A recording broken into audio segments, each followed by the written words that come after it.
Code green.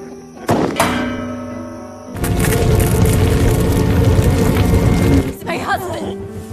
Russian fuck! I will shoot her!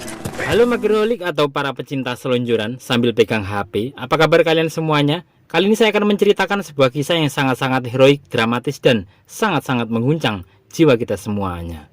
Kisah ini bercerita atas sebuah keluarga harmonis yang tinggal di perbatasan Ukraina dan Rusia, tepatnya di Donbas, yang mana sang suami yang bernama Voronenko adalah seorang ahli fisika tingkat tinggi dengan berbagai keilmuannya. Hidup Voronenko berubah total setelah mendapat musibah kematian tragis istrinya. Dengan meminum segelas kopi dan nafas yang stabil, mari kita simak ceritanya.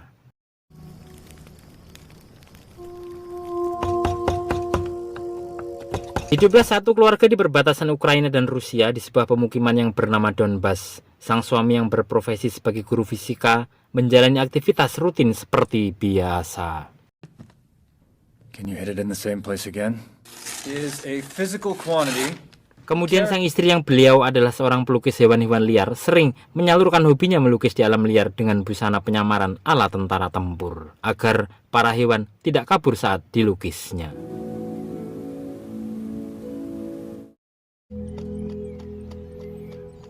Suatu hari datanglah wartawan mewawancarai mereka atas tinggalnya keluarga itu sendirian di Donbas.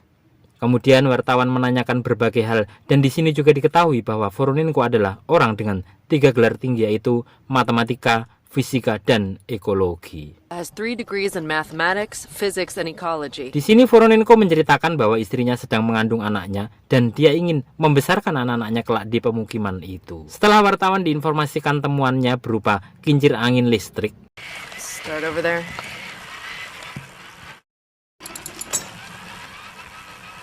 See? kemudian wartawan itu pun pergi. This. You don't litter here.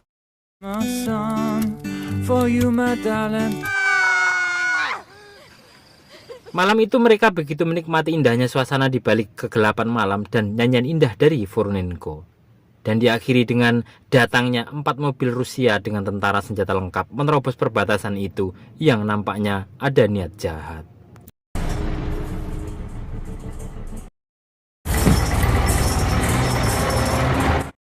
Saat pagi tiba, Voronenko bersiap mengajar dan di tengah perjalanan bertemu dengan 2 tentara Rusia yang nampaknya begitu sinis memandang Voronenko.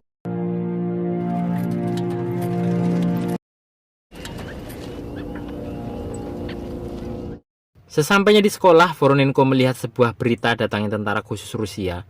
Tanpa pikir panjang, Voronenko mengayuh sepedanya secepat kilat ke rumahnya karena khawatir keselamatan istrinya.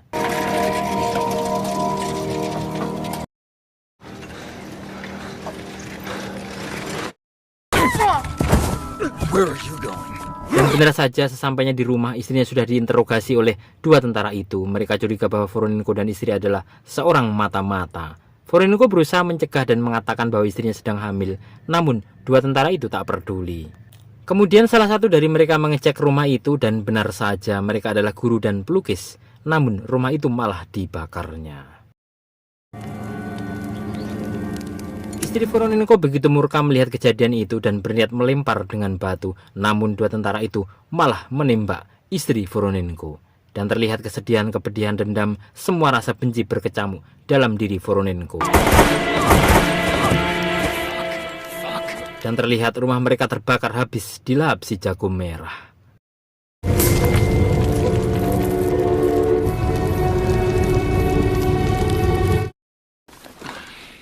You local? Pagi itu datanglah 2 tentara Ukraina patroli dan mengecek identitas serta wanita yang tergeletak di samping Voronenko. Dengan dibantu 2 tentara itu, mereka kuburkan istrinya. Kesedihan, dendam, dan segala rasa terlihat di wajah Voronenko.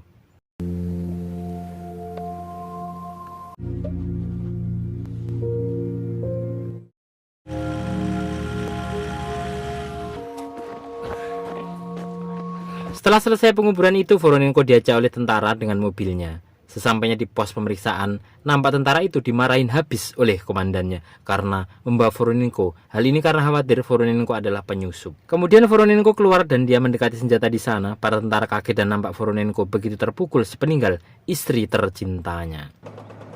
I want to show them.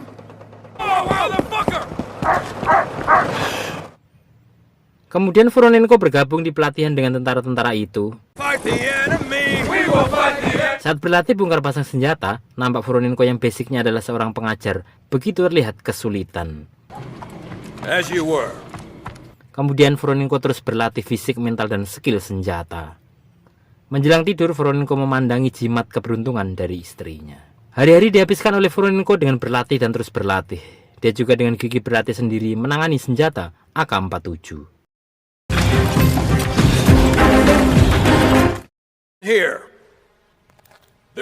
Keesokan harinya dilakukan pemilihan siapa yang mau menjadi sniper. Dengan percaya diri Voroninko menawarkan diri. Namun rekan-rekannya tak mempercayainya. Kemudian dia meminta diuji bongkar pasang AK-47 dalam waktu 20 detik. Strip and assembly in 20 seconds.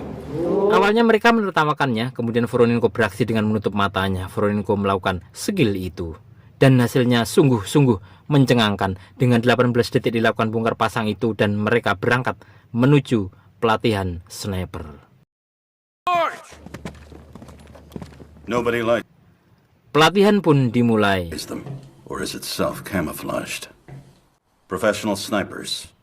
Saat pembagian senjata, Voroninko mendapat senjata dengan kualitas di bawah rekan-rekannya. Voroninko sempat protes, namun ditolak dan wajib ikut perintah itu.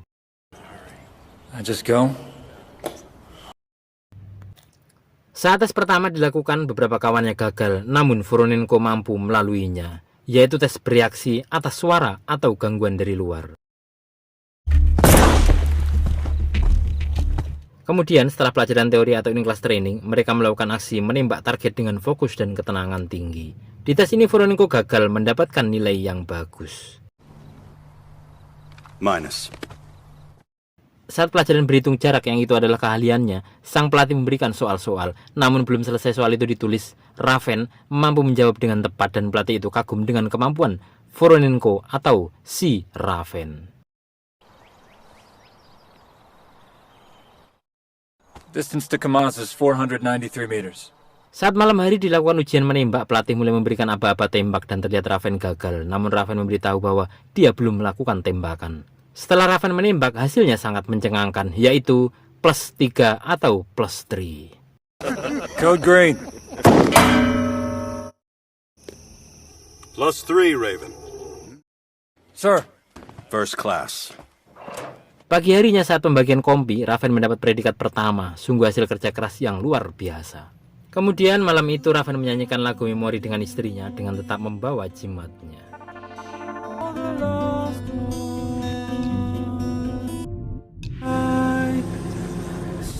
Misi pertama ke garis musuh dilakukan, dimulai dengan mengendap di ladang gandum. Mereka bersiap di posisinya. Saat mereka mulai membidik musuh dan posisi mereka terkunci, muncullah mobil penumpang. Mereka menunda tembakan itu. Car at 9 o'clock. Stop. Saat terlihat musuh-musuh itu hendak menganiaya warga lokal, sniper bertindak dengan bidikan tepat dan akurat. Musuh-musuh ini pun mampu diselesaikan. Terlihat satu musuh menyandera seorang wanita, dengan gagahnya sniper senior ini menyelesaikannya. Di misi pertama ini mereka berhasil dengan kemenangan yang sangat mudah. Malam itu Raven menuju ke markas, nampak dia mencari kawannya Klim dan Dani. Namun mereka sedang dalam misi penyergapan. Raven pun tidur dengan kenangan dan dendam atas meninggalnya istrinya.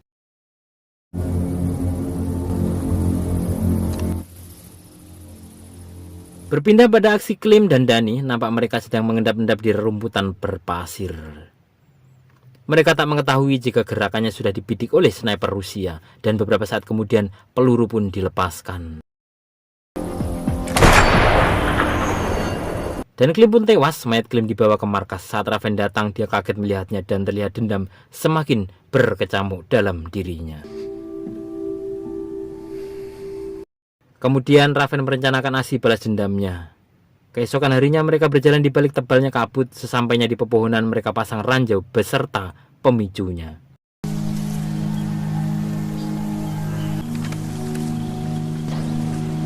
Beberapa saat kemudian datanglah beberapa tentara Rusia dengan bidikan yang tepat dan tenang. Pemicu ranjau itu ditembak dan ledakan melenyapkan musuh-musuh itu. Kemudian dilanjutkan dengan beristirahat malam di sebuah rumah. We'll set up position here. Saat pagi hari, Raven dan tim bergerak di perbatasan melintasi sebuah parit. Kemudian, Raven dan komandannya menuju ke semak-semak rerumputan dengan penyamaran. Di titik itu, komandannya melihat dua tentara musuh dengan senjata mesin sedang bersiap. Raven ingin menembak namun komandannya melarangnya. Raven yang sudah terbakar dendam tidak sabar dan dia tembak satu prajurit. Namun, yang satu hanya terkena helm. Komandannya sempat marah pada Raven. Kemudian tentara musuh memberitahu posisi Raven dan benar saja musuh memberikan serangan balik. Sniper dengan jarak 2000 meter mengintai dan komandannya terkena serangan sniper. Adjust position. Serangan dan tembakan-tembakan menyerangnya. Raven berusaha menyelamatkan komandannya di bawah serangan-serangan itu.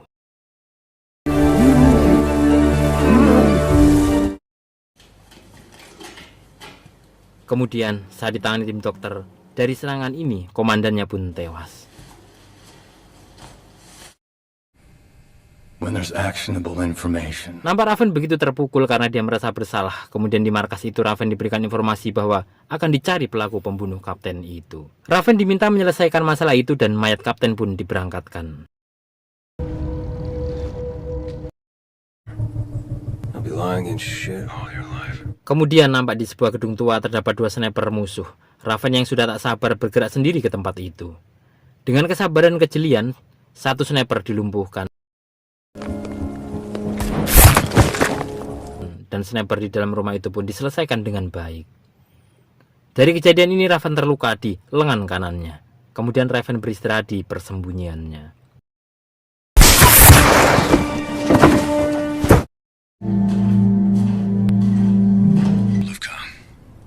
He's killed 2 of our scouts. Kemudian Raven diberikan informasi terbunuhnya sniper lain di timnya. Raven diminta segera menuju pertemuan untuk membahasnya.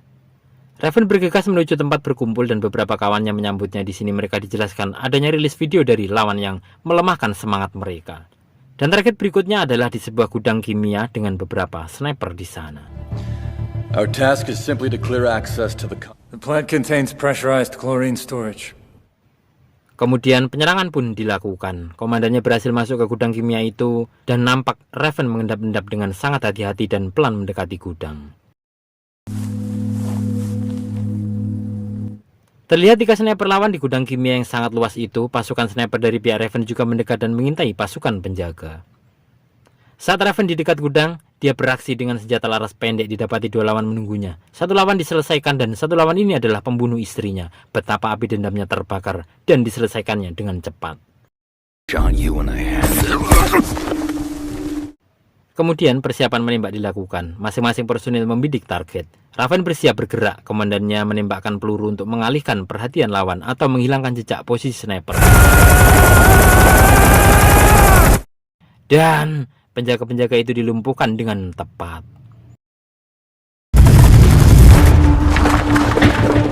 Sniper-sniper lawan saat ini belum menyadari kematian para penjaga di tempat itu. Kemudian sniper lawan mulai bergerak karena curiga. Di sini Raven berhasil mengetahui posisi sniper itu. Dan terlihat satu sniper lawan ditemukan tewas oleh kawannya, kemudian dilaporkan ke komando pusat. Raven terus mengintai dengan jarak dekat posisi musuh-musuhnya itu.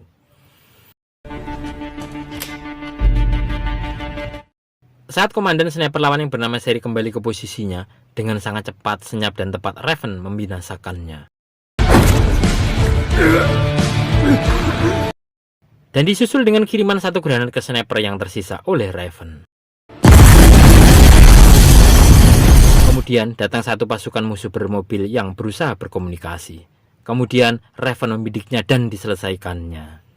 Pasukan-pasukan itu berhamburan keluar dan terdengar serangan dari tim Raven ke pasukan itu.